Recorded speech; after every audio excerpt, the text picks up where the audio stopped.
எலெக்ஷனுக்கு இன்னும் ஒரு 4 மாதம் தான் இருக்குது. அந்த டைமில் வந்து இப்போ இருக்கிற டிவிகேவுக்கு வந்து எந்த அளவுக்கு ஆதரவு அதிகமாக இருக்கோ அந்த அளவுக்கு எதிர்ப்பும் அதிகமாக இருக்குது. ஏன்னா சாதாரண ஒரு ஃபங்க்ஷன் ஆரம்பித்து பெரிய நிகழ்ச்சி வரைக்கும் அவங்க ஒரு முக்கியமான அங்கமாக இருக்காங்க. எந்த அதே மாதிரிதான் விஜய்க்கு ஒரு ஃபேமிலி இது. அவனை க்ரோ பண்ணினா செல்ஃபா க்ரோ பண்ணினா சம்பாரிச்சான். ஓகேவா? அதுக்கப்புறம் போதும் இவ்வளவு சம்பாரிச்சேன். எதனால சம்பாரிச்சேன்? என் மக்களால சம்பாரிச்சேன். ஆனா என் மக்களே இன்னும் அப்படியே தான் இருக்காங்க பாவமா. ஒரு புதுசாக கட்சி ஆரம்பிக்கும் போது இந்த அளவுக்கு வரவேற்பும் எதிர்ப்பும் இருந்ததே கிடையாது. எந்த ஒரு மேடையில் எந்த ஒரு எவ்வளோ பெரிய மேடையில் இருந்தாலும் சீனியர் பொலிட்டிஷனாக இருப்பாங்க. திமுக, அதிமுக, பாஜக அவங்களாம் இருப்பாங்க. ஆனால் அவங்க வந்து ஏற்கனவே கட்சி ஆரம்பித்து ஒரு பாசிட்டிவாக ஒரு வெற்றிகரமாக ஒரு அந்த கட்சியை வந்து நடத்திட்டு வராங்க. ஆனால் இப்போ இருக்கிற டிவிக்கு வந்து இப்போ தான் ஆரம்பிச்சிருக்காங்க.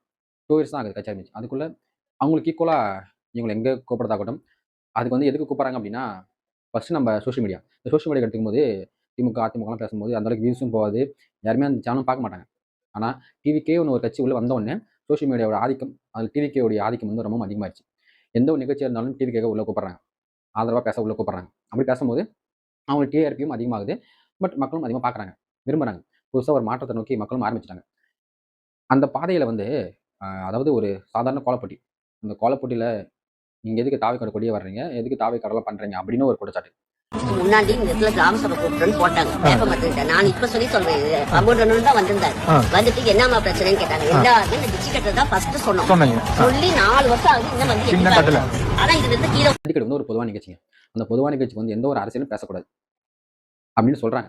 அப்போ அந்த மதுரையில் ஜல்லிக்கட்டு நடக்கும்போது நம்ம டிவிகே சார்பில் வந்து கொடியை தூக்கி காட்டுறது. அந்த காளைக்கு வந்து பரிசு இல்லைன்ட்டாங்க. காளையோட உரிமையாளரும் பரிசு தேவையில்லை அப்படின்ட்டாரு. அவர் அங்கே அசிங்கப்பட்டாரு. இப்போ புகழ்நிச்சில் வந்து அந்த அரசியல் பேசக்கூடாது அப்படின்னு சொன்னீங்கன்னா, அதே அந்த நிகழ்ச்சியில் திமுகவுடைய நம்ம சீமாவுடைய ஃபோட்டோவும் துணை முதலமைச்சர் ஃபோட்டோவும் இருக்கு. அப்போ அது என்னது?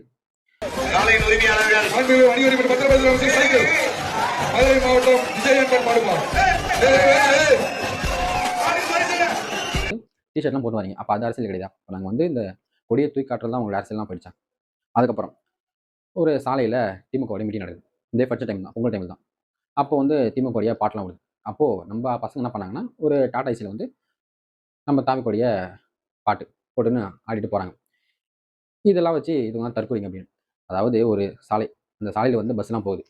அந்த பஸ்ஸு போகிற சாலையில் நீங்கள் வந்து பல நோண்டி ஸ்டீல் கம்பி உள்ள கம்பி அதை உள்ளே சொருகி கொடி நட்டு ஒரு பொதுமக்களுக்கு வந்து ஒரு இடையூடாக பண்ணுறீங்க. அதிகமாக இருக்காங்க. இந்தமாரி போனால் இவங்களாம் வந்து அறிவில்லாதவங்க, தற்கொலைங்க. அதாவது இங்கே எந்த மாரி ஒரு மாய பின்பத்தை வந்து மக்கள் முன்னாடி பண்ண பார்க்குறீங்க, ஏற்படுத்த பார்க்குறீங்க. அது கண்டிப்பாக நடக்காது பகிர்றாங்க. அப்படி இருக்கும்போது திமுக சார்பிலையும் வந்து பேசுகிறாங்க. அப்போது மாணவர்கள் கேட்குற கொஸ்டின் அவருக்கு ஆன்சர் பண்ண முடியல. திணறாரு. அது சமாளிக்கிறாங்க. அது எப்படி கூட சமாளிக்கிறாங்க பாருங்க.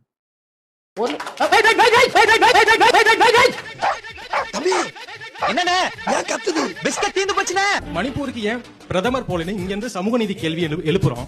ஆனா இங்க இருக்க வேங்கை வேலைக்கு ஏன் முதல்வர் போகலன்னு சொல்லி இது சமூக அநீதி இல்லையா? அது இன்னும் கொஞ்ச நேரத்துல அவன் படித்த பட்டம் பறக்க போகுது பாரு. இல்ல வேங்கை வயலுடைய டென்சிட்டியும் மணிப்பூர் டென்சிட்டி ஒண்ணு நினைக்கிறீங்களா? இதற்கு இது பதில் இல்லையே. என்னோட சார் டோன்ட் கம்பேர். நீங்க வந்து ஏன் புது கேளுங்க. பொய்ய வழங்க ஆரம்பிச்சாமா கேளுங்க. பிளட் கேன்சர் வந்தாலும் ஒரே டேப்லெட், தலைவலி வந்தாலும் ஒரே டேப்லெட்டா? நம்ம ஒண்ணு கேட்டா நம்மள அசர வைக்கிற மாதிரி ஒரு பதில் சொல்வார் பாரு. அது நமக்கு இங்க புரியாது. வீட்டுக்கு போனா தான் புரியும். நல்ல கேள்வி. எல்லாமே அநீதி தானே சார்?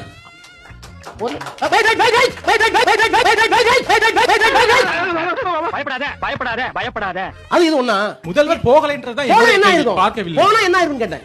அவரு இங்க கோட்டையில இருந்து பாக்குறாரு. ஒண்ணுக்கு ஒரு ரெமெடி இருக்கு. அதனால ப்ளீஸ் டோன்ட் கம்பேர். நீ சொன்ன வாக்கியத்தை தஞ்சாவூர் கோயில் கல்வெட்டுல வெட்டி வச்சிட்டு பக்கத்துலயே நீ உட்கார்ந்து விஷயம் இருக்குங்க. நிறைய விஷயம் இருக்கு. ஆனா அது வந்து இவங்க மூடி மறைச்சிட்டாங்க. ஒரு சோஷியல் மீடியா வந்து அதெல்லாம் மூடி மறைக்குது. சோஷியல் மீடியா மூடி மறைக்கிறதோ இல்லையோ அந்த மீடியாக்கெல்லாம் மூடி மறைச்சிடறாங்க.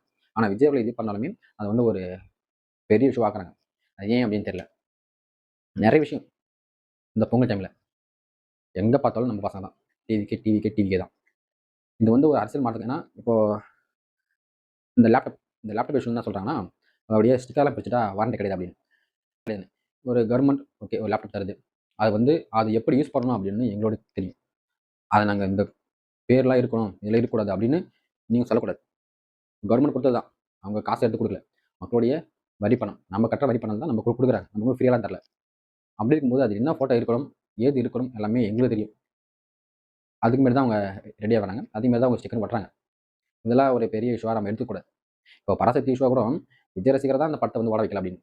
நீங்கள் நல்ல படத்தை எடுத்திங்கன்னா அதை ஓட வைக்காமல் பண்ணுறவங்க வந்து எவ்வளோ பண்ணாலும் அந்த படம் ஓடிட்டு ஒரு நல்ல படத்தை எடுத்தீங்கன்னா இப்போ விஜய் எடுத்துங்க அந்த படம் எவ்வளோ சூப்பராக இருந்தாலும் நெகட்டிவ் சொல்றது ஒரு கும்பல கிளம்பி வரும். அதனால படம் ஓடாம போச்சா?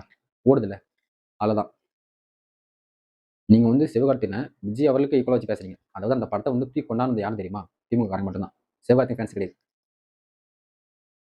ஃப்ரீயாக டிக்கெட் தரதாகட்டும், ஃப்ரீயாக ப்ரமோஷன் பண்ணுறதாகட்டும், அதாவது விஜய் அவர்களாம் வேஸ்ட்டு, அந்த தேட்டர் முன்னாடி பண்ணி விஜய் அவர்களாம் வேஸ்ட் அப்படின்னு சொல்கிறாங்க யாருமே சிவகார்த்திகேயன் ஃபேன்ஸ் இல்லை. எல்லாமே கட்சி ஆளுங்க தான். அவங்களோட பேச வைத்தாகட்டும் எல்லாமே எல்லாமே எல்லாமே இங்கே இப்போ நடக்கிற எல்லாமே ஃபுல்லாக பாலிடிக்ஸ் தான்.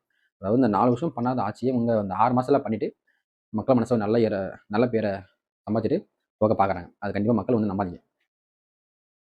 4 வருஷம் பண்ணாதவங்க ஏன் இப்போ பண்ணுறாங்க அப்படின்னு உங்களுக்கு ஒரு யோசனை தோணும். எந்த நிகழ்ச்சிக்கும் போகாதீங்க, இப்போ எல்லா நிகழ்ச்சிக்கும் போகிறாங்க அப்படின்னு யோசனை தோணும். கண்டிப்பாக சிந்திச்சு 2026 யார் ஆட்சிக்கு வரணும், யார் வந்து மக்கள் நல்லா இருக்கணும், இப்போ இருக்கிற ஆட்சிக்கு இப்போ இருக்கிற தமிழ்நாட்டுக்கு யார் தேவைப்படுறாங்க, புதுசாக வரவங்களுக்கு வாய்ப்பு கொடுத்தா அவங்க ஆட்சி ஒழுங்காக வச்சுப்பாங்களா அப்படின்னு நீங்கள் கேட்குற கொஸ்டின் தெரியுது. வாய்ப்பு கொடுக்கலாம். அவங்க எதுவுமே நினைக்காம எதுவுமே இதெல்லாம் யோசிக்காமல் வரமாட்டாங்க. நம்ம நினைக்கலாம் புதுசாக அவங்க எப்படி ஆட்சி பண்ணுவாங்க அப்படின்னு, யாருமே யோசிக்காமல் வரமாட்டாங்க. யாருங்க புதுசாக அதில் எல்லாமே பழைய ஆள் தான். எல்லாமே ஒரு கட்சியில் இருந்தவங்க தான். யாரும் புதுசாக உள்ள வந்துடல. எல்லாருமே முன்னாடி மக்கள் பண்ணி செஞ்சவங்க தான். அவங்க தான் உள்ள வராங்க. அப்படின்ற போது ஒரு அரசியல் என்ன பேசிக்கலாம்னா சோசியல் சர்வீஸ் தான் அந்த அரசியல். அந்த சோசியல் சர்வீஸை வந்து இவங்க பணமாக மாற்றிட்டாங்க, ஊழலாம் மாற்றிட்டாங்க. அதை வந்து சரியான அரசியலாக பண்ணிட்டு போனாலே, சர்வீஸாக பண்ணிட்டு போனாலே இங்கே தப்பு நடக்காது. ஆனால் தப்பை வந்து விஜயாவில் வந்து பண்ண மாட்டார், கட்சி பண்ணாது. இப்போ வந்து நிறைய பேர் சொல்கிறாங்கன்னா மற்ற கட்சியிலேருந்து இங்கே வராங்கல்ல, அப்போ அந்த கட்சியில் இருக்கும்போது அவங்க கெட்டவங்க, இப்போ இங்கே வரும்போது அவங்க நல்லவங்களா அப்படின்னு நிறைய கொஸ்டின் கேட்குறாங்க. நான் என்ன சொல்கிறேன்னா, அதாவது ஒரு கட்சி தலைவர் எப்படி இருக்காரோ அதுபடி தான் அந்த கீழே இருக்கவங்க இருப்பாங்க. இதை வந்து விஜய் வந்து ஒரு மேடையில் வந்து சொல்லியிருப்பார். சட்டப்படத்தில் வந்து இந்த ஆடியன்ஸ் சொல்லியிருப்பார். தலைவர் கரெக்டாக இருந்தால் அந்த கட்சி ரொம்ப ஸ்ட்ராங்காக இருக்குங்க. தலைவன் வந்து இது பண்ணால் உனக்கு கட்சி விட்டு தூக்கிடுவேன், இது வந்து அம்மா பண்ணாங்க, நீ என்ன தப்பு பண்ணிட்டா உன்னை வந்து இந்த எம்எல்ஏ பதவி தூக்கிடுவேன் அப்படின்னு நிறைய பேர் தூக்கிருக்காங்க. அப்போ அதேமாதிரி ஒரு எண்ணம் இங்கே வரணும். இப்போ விஜய் கட்சி வந்து தப்பு நடக்குது, ஆட்சி பிடிச்சிட்டாங்க, சிஎம் ஆகிட்டாங்க, எம்எல்ஏகள் தப்பு பண்ணுறாங்கன்னா விஜய் என்ன பண்ணணும்னா உடனடியாக அவர் வந்து விட்டு தூக்கணும், கட்சி விட்டு தூக்கணும், பதவி விட்டு தூக்கணும். அப்படி பண்ணால் மட்டும் தான் இங்கே எந்த குற்றமே நடக்காது. அது வந்து இந்த ஆட்சியில் நடக்குது அப்படின்னு தெரியல. ஏன்னா குற்றம் பண்ணுறாங்க, கேஸும் போடுறாங்க, திரும்பி அவங்க வந்து எம்எல்ஏ பதவி உட்காந்துடுறாங்க. அப்படிங்கும்போது எப்படி பயம் வரும்? இந்த பயத்தை வந்து விஜய் வந்து ஏற்படுத்தணும், அவங்க கட்சியை வந்து ஏற்படுத்தணும். தப்பு பண்ணியா வெளியே போயிட்டு கட்சியில் இருக்காது அப்படின்னு ஒரு எண்ணம், அப்படின்னு ஒரு பயத்தை ஏற்படுத்த மட்டும் தான் இங்கே வந்து அரசியல் மாற்றம் ஏற்படும். ஒரு நல்ல ஜனநாயக நாடாக நம்ம வந்து கொடுக்க முடியும் தமிழ்நாட்டுக்கு.